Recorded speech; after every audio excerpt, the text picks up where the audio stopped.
நம்ம இன்னைக்கு இந்த வீடியோல பிக் பாஸ் சீசன் 8ல டே 100 இருக்கு இல்லையா? அத தான் ரிவ்யூ பண்ண போறோம். ஸோ பிக் பாஸ் வீட்டுக்குள்ள வரக்கூடிய எல்லாருக்குமே பார்த்தோம் அப்படின்னா, அது வந்துட்டு ஒரு 100 நாள் ஷோ அப்படின்றது தெரிஞ்சு தான் வருவாங்க. பட் அந்த 100 நாள் இருக்கு இல்லையா? அதை எப்படி கிராஸ் பண்ணி வரப்போறாங்க? அதுக்குள்ள அவங்க என்னென்ன மாதிரியான எமோஷன்ஸ் அப்படின்றத பார்க்க போறாங்க. அவங்களுடைய ஃபன் சைடா இருந்தாலும் சரி, எமோஷன்ஸா இருந்தாலும் சரி, கோவம் என்னென்ன மாதிரியான தப்பு பண்றாங்க, மக்கள் அவங்களுக்கு என்னென்ன மாதிரியான ரெஸ்பான்ஸ் தராங்க அப்படின்ற எல்லாத்தையுமே பார்த்து, அந்த 100 நாளுக்குள்ள பார்த்தோம் அப்படின்னா, அவங்க ஒரு செல்ஃப் எவால்வ்மென்ட்டோட தான் வெளியவே வருவாங்க அப்படின்னு சொல்லலாம். ஸோ அப்படிப்பட்ட அந்த 100வது நாள்ல பார்த்தோம் அப்படின்னா, அவங்களுக்கு அந்த பொங்கல் இருக்கு இல்லையா? பொங்கல் ஃபங்ஷன் அப்பயுமே பார்த்தோம் அப்படின்னா, அந்த 100வது நாள் அப்படின்றதும் கரெக்ட்டா வந்து செம்மையான செலிப்ரேஷனாவும் அமைஞ்சிருந்துச்சு அப்படின்னு தான் சொல்லணும். ஸோ அந்த பொங்கல் செலிப்ரேஷன் தான் வந்துட்டு 100வது நாள்ல போயிட்டு இருந்துச்சு. ஒரு பக்கம் ராஜு பார்த்தோம் அப்படின்னா, அவருடைய படத்துக்கான ப்ரமோஷனுக்காகவும், இன்னொரு பக்கத்துல ஹரிபாஸ்கி, லாஸ்லியா இருக்காங்க இல்லையா? அவங்கலாம் வந்துட்டு அவங்களுடைய படத்தினுடைய ப்ரமோஷனுக்காகவும் வந்திருந்தாங்க. அதுல ஒரு ஹைலைட்டான விஷயம் என்ன அப்படின்னு சொல்லி கேட்டோம்னா, அந்த படத்துல இப்ப கண்டஸ்டன்ட்டா இருக்கக்கூடிய ரயான் இருக்கார் இல்லையா? அவரும் ஒரு முக்கியமான ரோல் பண்ணியிருக்காரு அப்படின்றது தான். ஸோ ஓவராலா பார்த்தோம் அப்படின்னா, இந்த பொங்கல் செலிப்ரேஷன் அப்படின்றத தாண்டி பார்க்கும்போது, இந்த மணி பாக்ஸ் அதாவது பணப்பெட்டி இருக்கு இல்லையா? அதுதான் டேவினுடைய ஹைலைட்டாவே மாறி இருந்துச்சு அப்படின்னு சொல்லலாம். ஏன்னா, அந்த பணப்பெட்டி அப்படின்றது ஒவ்வொரு சீசன்லயுமே வந்துட்டு வைப்பாங்க. ஏலம் மாரி வந்துட்டு ஒவ்வொரு டைமுமே வந்துட்டு அமௌண்ட் அப்படின்றத ஏத்திக்கிட்டே இருப்பாங்க.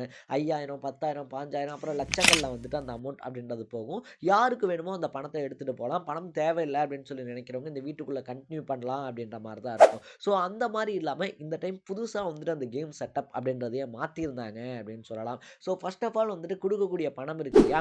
அது வந்துட்டு வின்னருடைய பணத்துல இருந்தா கட் பண்ணப்படும் அப்படின்னு சொல்லியிருந்தாங்க. மோஸ்ட் ஆல் எல்லாருமே வந்துட்டு பார்த்தோம் அப்படின்னா, நான் பணத்துக்காக வரல, நான் அதுக்காக வரல, இதுக்காக வரல அப்படின்லாம் சொன்னாலும் கூட, மைண்ட்ல அந்த 50,00,000 அப்படின்றது ஒரு பாயிண்ட்ல ஓடிக்கிட்டே தான் இருக்கும். ஸோ இப்போ வந்துட்டு கட் பண்ணக்கூடிய பணம் இருக்கு இல்லையா? மணி பாக்ஸ்ல இருந்து ஃபர்ஸ்ட் ஆஃப் ஆல் எக்ஸாம்பிளுக்கு சொல்லணும் அப்படின்னா, ரூ. 50,000 அத முத்துக்குமரன் எடுத்திருந்தாரு. ஸோ அந்த ரூ. 50,000 அப்படின்றத பார்த்தோம் அப்படின்னா, அந்த 50,00,000லிருந்து கட் பண்ணப்பட்டு 49,50,000 அப்படின்றத தான் பார்த்தோம்னா, வின்னருக்கு கேஷ் பிரைஸா குடுக்கப்படும் அப்படின்ற மாரி அனவுன்ஸ் பண்ணியிருந்தாங்க. இதுவே வந்துட்டு உள்ள இருக்கக்கூடிய ஹவுஸ்மேட்ஸ் இருக்காங்க இல்லையா? அவங்கள்ல பலர யோசிக்க வச்சிருந்துச்சு. பேசாம நல்ல ரேட் வரும்போது மணி பாக்ஸ் எடுத்துட்டு வெளிய போறது தான் நல்லது போல அப்படின்னு சொல்லி நினைக்கவும் வச்சிருந்துச்சு அப்படின்னே சொல்லலாம். ஸோ ஃபர்ஸ்ட் டாஸ்க்காவே வந்துட்டு பார்த்தோம் அப்படின்னா, நீங்க அந்த பணப்பெட்டி இருக்கு இல்லையா?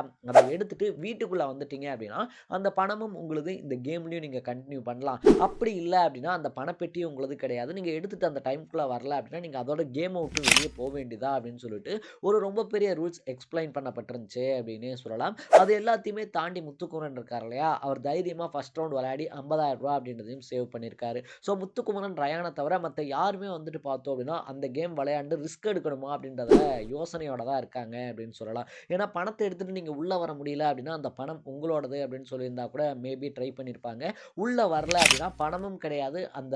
இனிமேல் அந்த வீட்டுக்குள்ளேயும் நீங்க ஒரு கண்டஸ்டன்ட் கிடையாது அப்படின்னு சொன்னதுனால, ஜாக்கு, சவுண்டு இவங்க எல்லாம் வந்துட்டு இந்த கேம விளையாடணுமா அப்படின்னு சொல்லி யோசிச்சுக்கிட்டு இருக்காங்க. இன்னொரு பக்கத்துல பார்த்தோம் அப்படின்னா, பவி, ரயான், முத்து இவங்கலாம் வந்துட்டு என்ன ஆனாலும் பரவால்ல கேம விளையாடி பார்த்துடலாம் அப்படின்ற மைண்ட் செட்டோட உள்ள களமிறங்கியிருக்காங்க அப்படின்னு சொல்லலாம். ஸோ அந்த டிஸ்டன்ஸ் அந்த அந்த டைமிங் இருக்கு இல்லையா? 30 மீட்டருக்கு பார்த்தோம் அப்படின்னா 15 செகண்ட் அப்படின்ற மாரி குடுத்திருந்தாங்க. ஸோ அந்த டைமிங் இருக்கு இல்லையா? அந்த டைமிங்குள்ள முத்துக்குமரன் உள்ள வந்துட்டாரு. பட் அடுத்தடுத்து போகக்கூடிய கண்டஸ்டன்ட்ஸ்க்கு என்ன மாரியான டிஸ்டன்ஸ்ன்றது குடுக்கப்பட போது, எந்த மாரியான டைமிங் அப்படின்றது குடுக்கப்பட போது, அத அவங்க எந்த மாரி விளையாட போறாங்க அப்படின்றத நம்ம வெயிட் பண்ணி தான் பார்க்கணும். முழுக்க முழுக்க பார்த்தோம் அப்படின்னா, கேமினுடைய எண்ட்ல ரொம்ப பெரிய ட்விஸ்ட்டா இந்த பணப்பெட்டியினுடைய ரூல்ஸ் அண்ட் ரெகுலேஷன்ஸ் அப்படின்றது இருக்கு அப்படின்னே சொல்லலாம். ஸோ உங்களுடைய பாயிண்ட் ஆஃப் வியூல வந்து எந்த கண்டஸ்டன்ட் இந்த பணப்பெட்டி இருக்கு இல்லையா? அத எடுத்துட்டு வீட்டுக்குள்ள வருவாங்க. இல்ல இந்த கண்டஸ்டன்ட் வந்துட்டு உள்ள வரமாட்டாங்க அப்படின்னு சொல்லி யார நினைக்கிறீங்க அப்படின்றத கமெண்ட்ல போட்டுருங்க.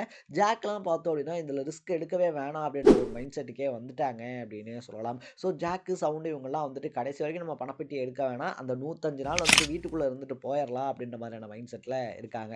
ஸோ அவங்களுடைய மைண்ட் செட் என்ன பொறுத்தவரைக்கும் ஒரு தப்பான மைண்ட் செட். ஒரு டாஸ்க் ஒரு கேம்ன்னு வந்தா அத விளையாடி பார்க்கிறது தான் நல்லது அப்படின்னு சொல்லி எனக்கு தோணுது. நீங்க என்ன நினைக்கிறீங்க அப்படின்றத கமெண்ட்ல போட்டு மறக்காம சேனல சப்ஸ்கிரைப் அண்ட் ஃபாலோ பண்ணிக்கங்க. நாளைக்கு டே 101 ரிவ்யூவோட சந்திக்கலாம். டாடா! Bye by.